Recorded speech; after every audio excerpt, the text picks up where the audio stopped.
Hello everyone, and welcome back to another league racing video with Formula Kai. This week we're racing around Bahrain, and it's quite exciting because this is the season opener for PSGL season 39. If you missed out on my promotion to F6 in my previous videos, make sure to go check it out on my channel. The grid is going to be quite competitive. There's quite a few previous F4 and F5 drivers in the mix. This is going to be a tough race, which means I put in a lot of practice in order to get ready for this week's race. My personal best is a 26.2, but so far, I've only been able to do a 0.8, and after a second run, 0.7. It was quite a disappointing session for me because I was 4-5 tenths off of my personal best. That is going to mean a P12 starting position on the grid. There's going to be plenty of opportunities in the race. Let's see if we can make something happen. It is going to be 5 lights, and off we go for round 1 of PSGL Season 39.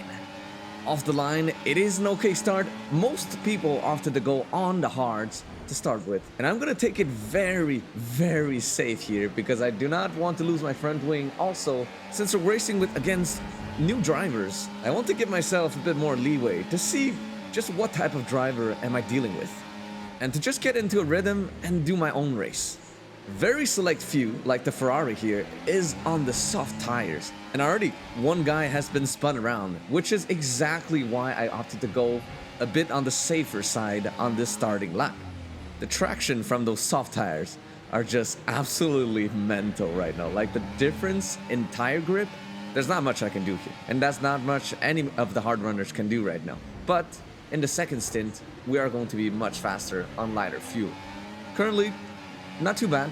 We've neither gained nor lost any positions, only to the soft runner, which is going to come back to us in the second stint, like I said. Right away, I realize people are quite aggressive on this grid.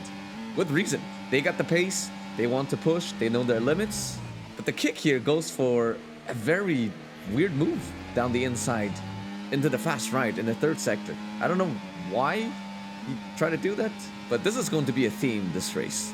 Getting attacked left and right. Basically, never getting a proper breather. On the second lap, I'm getting attacked by the same kick, making me have to go defensive into this right-hander.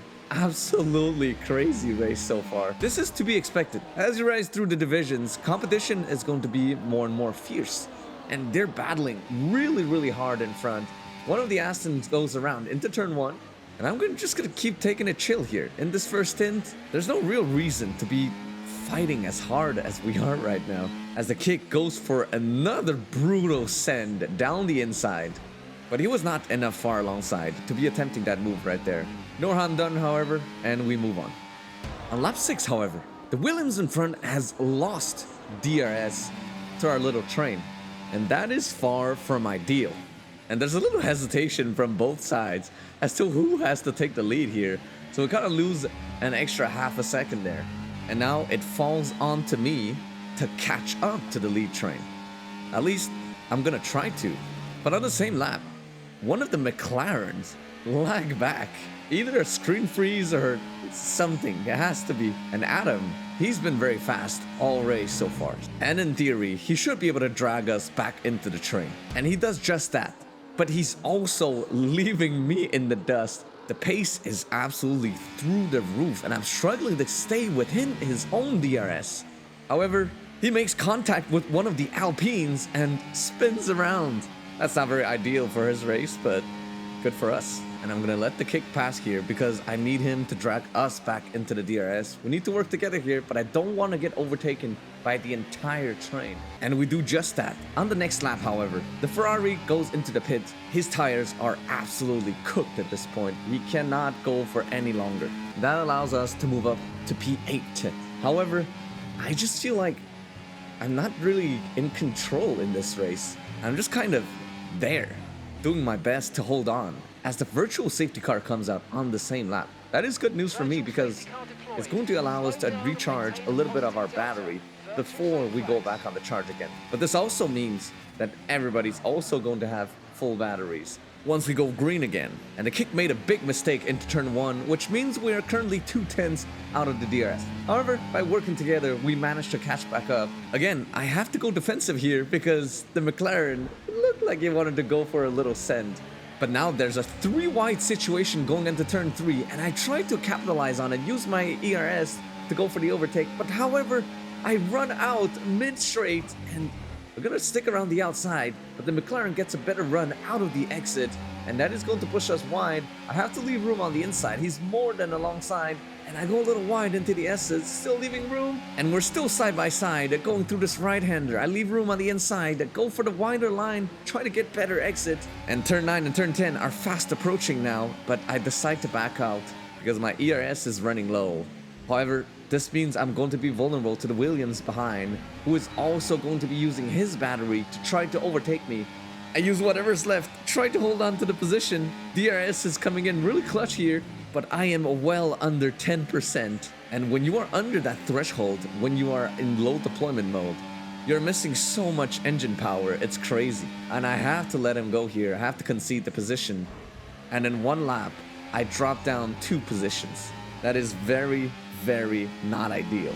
Most people opted to pit on this lap for the softs, and I'm gonna stay out an extra lap, try to extend my hards just 1 lap longer, get fresher tires. But the kick car is defending into turn 1. I don't understand. It's just gonna end up costing both of us more time.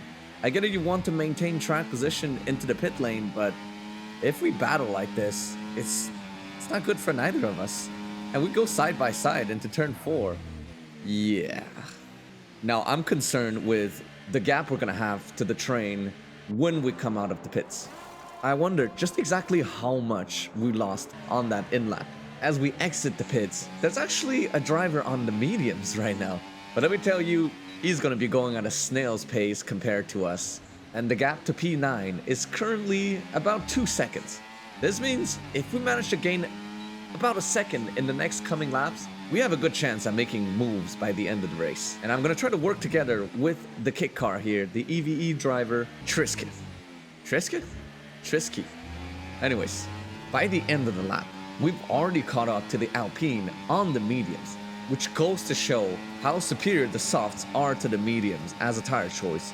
And we cannot afford to lose any time behind him here. Gotta use them as a slingshot into turn 4. I'm gonna try to go wide, set up a better exit here, and overtake him on the second DRS straight, which is easy with the DRS and tire advantage we have right now. The gap is still 2 seconds to P8 and P7. We got work to do, and I'm pushing hard, expending most of my ERS. However, the kick behind is kind of lagging behind. It's kind of the same situation we had with Mike back in F7, around Bahrain as well. We just couldn't catch up to the lead train once we lost it. If he's not pulling his weight, then we have no shot at catching the train ahead of us. Does this mean I'm gonna have to settle for either P10 or P9? No. We're still gonna keep pushing, even though we're not gaining that much time to the lead train. The gap is now 3 seconds. And unless something happens on the penultimate lap, there's not much we can do here. 3 seconds is just too big of a gap to recover from. Moving on to lap 28, somebody retired in the pits, and this hands me an illegal overtake because we were under yellow flag conditions. I mean, come on. So I have to let the kick car go here because I don't want my 10-second penalty. However, if you look at the train in front of us, they're kind of slowing down. Not because we are catching them at a rapid pace, but because they're battling really hard right now. But the EVE driver is the one to benefit the most from that. I kind of got the short end of the stick here due to that yellow flag on the main straight. And by the end of the lap, we've already caught up to the train ahead, but also to the leaders. P1 to P8 are all within 1 second of each other, and I can only watch from afar. But I'm gonna try to keep it clean, maybe gain a few positions here and there, thanks to the chaos on the last lap. But I make a big mistake into turn 1, and I lock up, go deep, and this makes me lose a whole bunch of time. One of the Mercedes gets pushed wide, but I wasn't close enough to capitalize on that. But this is not over yet. Up ahead, they're still fighting really hard, and one of the OVR drivers goes for a mega send. There's pieces of front wing flying about, and that is a free position gain up to P9. let's keep pushing here. There might be opportunities for more. And onto the back straight. With DRS flaps open, the McLaren driver moves to the left and then to the right. I don't know what he was doing, but he was going very, very slow. Turns out he had an illegal overtake on the kick card that he took out. Don't mind me, because that is going to be another free position gain. However, that pretty much stops there. As we cross the line, it is going to be P8 on track. Hopefully we were close enough to the pack that with post-race penalties, we might be able to gain a position or two. All in all, I wouldn't say it was a disappointing race, but it was definitely a humbling one. It goes to show how many talents there are out there and how much work needs to be done yet if I wish to be as fast as those guys. If you wish to stay up to date to my progress and my journey to become a faster driver, make sure you subscribe and turn on the notification bell so you don't miss out on any uploads ever. This is Formula Kai signing off, and I'll see you very soon. Bye bye.